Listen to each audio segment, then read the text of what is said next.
காவேரி தொலைக்காட்சி நேயர்கள் அனைவருக்கும் இனிய வணக்கம். இன்று நலம்நாடி நிகழ்ச்சியில் நாம் காண இருப்பது அல்சர் சம்பந்தமான நோய்களுக்கான ஒரு அருமருந்து ஆகும். இந்த மருந்தை செய்ய தேவைப்படும் பொருட்கள்: வில்வ இலை 2 கைப்பிடி அளவு சேகரித்து கொள்ள வேண்டும். வில்வ மரம் என்றால் நீண்ட காலமாக இருக்கும் மரத்திலிருந்து பெற்றால் இதன் மருத்துவ பண்பு அதிக அளவில் இருக்கும். அதிகபட்சமாக 100 ஆண்டு மரத்திலிருந்து பெற்றால் இதன் சிறப்பு மிகவும் அதிகமாகவே இருக்கும். இதற்கு துணையாக சுக்கு 10 கிராம் மற்றும் அரிசி திப்பிலி ஒரு 10 கிராம், தேன் தேவையான அளவு எடுத்துக்கொள்ள வேண்டும். இந்த அரிசி திப்பிலி, சுக்கு முதலியவைகளை நாட்டு மருந்து கடைகளில் எளிதாக நேயர்கள் பெற்றுக்கொள்ளலாம்.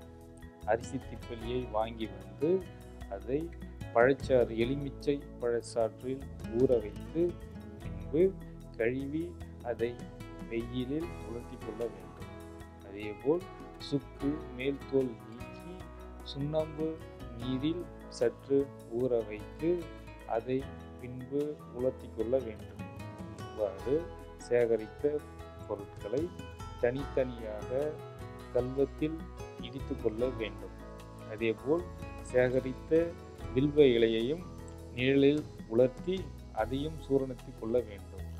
இவ்வாறு சூரணித்த 3 பொருட்களையும் ஒன்றாக ஒரு கண்ணாடி அல்லது பீங்கான் பாத்திரத்தில் ஒன்றாக கலந்து வைத்து கொண்டு காலை, மாலை, இரவு என 3 வேளையும் தேன் கலந்து சாப்பிட்டு வந்தால் அல்சர் சம்பந்தப்பட்ட நோய்கள் நம்மை விட்டு நீண்ட தூரம் விலகிச் செல்லும் என்பதில் எந்த ஒரு மாற்று கருத்தும் கிடையாது.